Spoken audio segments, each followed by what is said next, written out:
За ихөө одоо урдаагаар өрсөлдөгчтэй ээж дараалал ялсаар тэр хоёр маань аваргын төлөө өрсөлдөхөд бэлэн болсон. За нөгөө зооноос Словакийн тамирчин маань Оросын холбооны улсын тамирчинтай таарсан.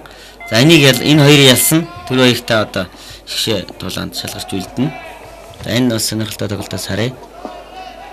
За Словакийн тамирчин Мария Популянски одоо энэ хар өнгийн өмдтэй хөхөнгийн бэлийтэй энэ тамирчин Муруулгийн тамирчин байгаа.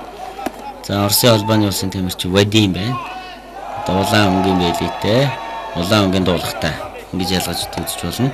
За full contact-ийн 4 2 м 3 үе хөл рүү довтлож болохгүй ерөөсөө хориглох зүйл. Тэгэл одоо бүслэгийн стэйж, хөлийн гарын довтлох бүх техникийг хийж одоо өрсөлдөж болдог.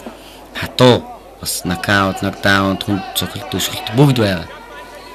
Ийм төрөл байгаа. Тэгээд монголчууд бол 1999 оноос хойш дэлхийн авто тэмцээнд оролцсон юм шүү дээ.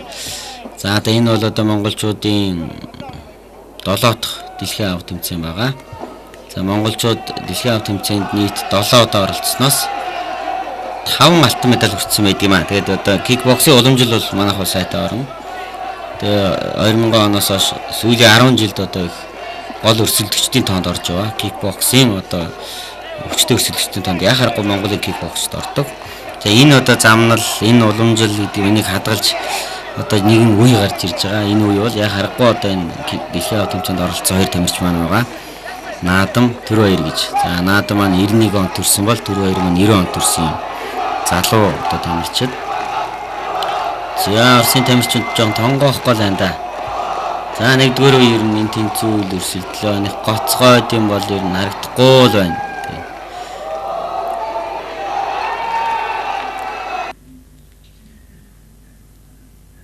Яан дээр. За ойрын зэ довтлсон довтлогоо хүрч чадахгүй байна. Намдаад байгаа мó эсвэл энэ Оросын тамирч харахгүй байгаа мó. Нэг л тонгоогоод байна. Тэгээ нөгөөх нь ч яг ингээд саваанд сурцсан. Ойр гараа жоохон дэлгчингүүд гаран дээр нь тэгэлдээд бас оновчтой болж өгөхгүй.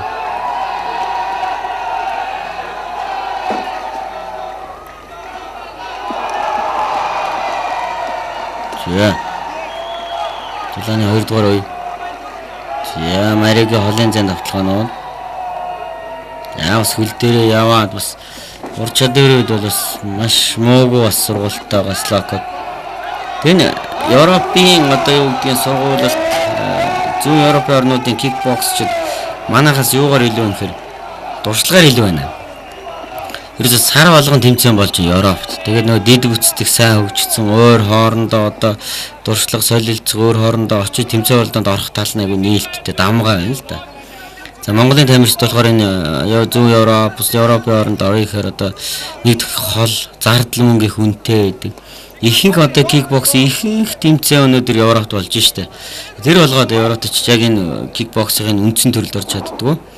За манайхан бол Азийн одоо зураг тэмцээнд оролцдог. За Азийн тэмцээнүүд болохоор Тайландын Muay боксинг дүрмээр зохиогддог. Энээс арай ондоо загварын үед бас жоохон өөрчлөгдөж магадгүй Монголын одоо кикбоксинг үндсэн загвар маань энд бас сэтгэл бас зовндог.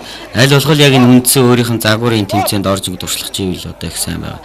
Словакид өвчгсөн. Нэг гоцгойд мундаг шалгарч гарсан тийм сургууль байхгүй ч гэсэн дуршлагтай байгаа байхгүй. Одоо энэ Мария Популянски гэдэг бид нэг харахад яаж хүнээс ингээд салгаад оноо авчих уу те нэг бүр олон тэмцээнд ингэж орсоор байгаа нэг сурцсан. Хүч гаргахгүй юу ингээд хүнийг хоцчдаг болцсон. Энэ бол бас л хүн дуршлага л да. За энэ 2 дугаар үе харагдаж байна. За энэ ингээл нэг оноо авчих усаа. За баг орц цохилт автсан байж тээ Оросын тамирчин бол өшгөлцсөн байна. Яг тэгтээ цагч дуусч ирсэн байна. За энэ дээр ингээл Оросын тамирчин ойртол гараа цохингууд нараа 2 гарын хооронд хараа өөрөөсөө зүүн гарын хажууг цохилдог. Хөлөө явуулчихад байгаа. Энэ бол дуршлагаар ийм гоё хүн бас сайжирж гарч ирж байгаа. За Монголын залуу тамирчдын өвч гэсэн цааш анхаарах юм бол энэ залуу ялангуяа өсвөр залуучуудын үеийн тамирчтай гадаад дотоод дурлалын тэмцээнд оролцуулмаар байна. Гэвч одоо бас санхүүгийн асуудал бас хүнд байна. Хүнд байсаар байна. Гэтэ явандаа их сайжрах байхаа гэж бодож байна. За тулааны одоо шийдвэрлэх 3 дугаар үе. За онооны хувьд энэ тэнцүүл явж байгаа. дуршлагтай байна. Яардгуу, сандардгуу, чангарч зуураад байдгуу. Ийм тамирчин байна энэ Словакийн тамирчин бол. Яаса иргэд төлөвшөлт. Гидсэн таарсан бол бас нэг оноо аваад явчихна. Тэгээ мэдчихээд байна л да. Яг энэ Орос орж ирээд одоо ойрын зайд яг гараараа зөвхөн тэгтэн би ингэн гэдэг юм. Ингээд одоо сая комплимент гэж үнэлгээ аваад явчихна. Шүглээ зөвхөн санаачлагтай ингээд ажиллаад байна. Орсын тамирчин хаалттай байгаа боловч яг гоё оноо тусчих чадахгүй байна. Тэгээ 10 гунаад байгаа мөртлөө Словак тамирчаас оноо авчиад байгаа. Дурслаг их сайтай тамирчин маш их дурслагтай. За тийм ингээ хөнгөн тоншоод нэг хүчтэй биш ч гэсэн оноо аваад байгаа. Зоон стоп даун дээр зогч болохгүй юм. За дулааны за энэ болж штэ яг зогтны зөрөөд өвшглээд оноо аваад. Тэгээд зохилтын хөнгө гараараа хааж аваад ингээд хоёр гайхаа хооронд гараа явуулчихад. Тэгээд энэ төрөл бол тэг амархан төрөл биш ээ үзэгч юм. Энэ бол тэр нэг тоглоомын төрлөөтэй бол ерөөсөө ялгаж салгаж болохгүй. Чи бөмбөгөөр тоглодог. Тэр тоглоомын төрөл ямар тоглолтын төрөл биш. Тулалддаг, зодтолддог, бүх хүчээ дайчилдаг, юу ч тохиолдож болох. Ийм одоо анц дурссан маш их сонирхолтой ийм төрөл гэдгийг бас хэлье. За ингээд тулааны одоо 3 дугаар үе дууссан. За би бол одоо тэдэлэн дүгэн чадахгүй байна. Хин ялсан. За тулааны 3 дугаар үе. За эргээд яг өшгөсөн. За давараг гарын дээр л тартагтай би энэ дунд хэсэгт онсон гэд нэг оноо өгөл өхөөр л юм байна да. За энэ бол оноо болсон. Яг зогхот нь өшгөлцсөн зөрөөд. Тийм гар оноод байгаа юмдээ сул гарнуудад бас оноо өгөхгүй гэж байгаа маа. Мэдгэтгэхгүй гэж байгаа. Хохирол учруулахаар гэж байгаа. Тийм зохилтуудад бас оноо өгнө гэж байгаа. За энэ их сони болж олон улсын кикбокс бол 4 сар тэнцсэн тохиолдолд нэг үе нэм сунгадаг байгаа. За оноо тэнцсэнгээ үдцсэн байна. За ингээ одоо 4 чийдүүлэх 4-р бүр нэмэлт нэг үе сунгацлаа. Тэгээ энэ дээр л хэн оноо авна? Тэр нь одоо хожно. Оросын тамирчинд бол их боломж байсан. Одоо л харъя тэр боломж ашиглах нь үгүй. За хэн боломж ашиглах вэ? Тэр л хожиндоо. За онооныхоо цогцолтыг хожлынхоо оноог сая Словакийн тамирчин аваа явчлаа да. За харж илээ өшөөс 1 минут бий 2 минут бий. За 1 минут одоо ингээд орж явсан байгаа. За одоо ерөнтэй оноогоо хамгаалаад тах тэгэл ер нь Словакийн тамирч хожчихоор л байна. Гэхдээ юу ч тохиолдож мэднэ. Усын тамирчин төгчөж жоод одоо цогцолт хийхийг бол байгхгүй.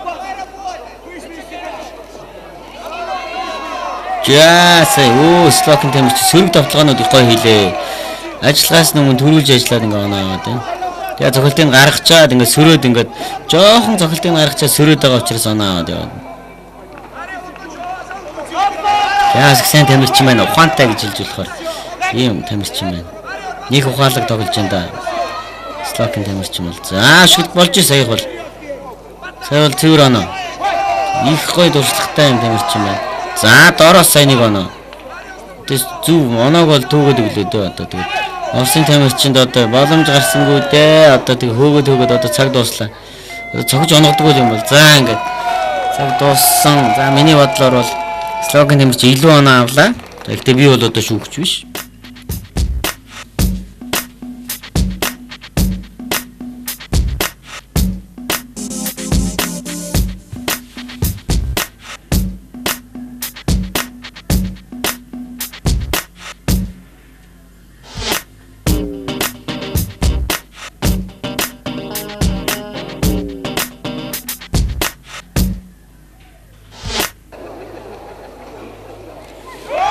За шүүгчнэр санал нэгтэйгээр Словак улсын тамирчин Мария Побулянскид ялт өгснөөр за шигшээ шалгарч байна. За энэ Мария Побулянский Монгол улсын тамирчинтай аврагын төлөө өрсөлдөх нь эрхээ олж авч байна. Бас л хүчтэй өрсөлдөгчдийг ялж авч байна.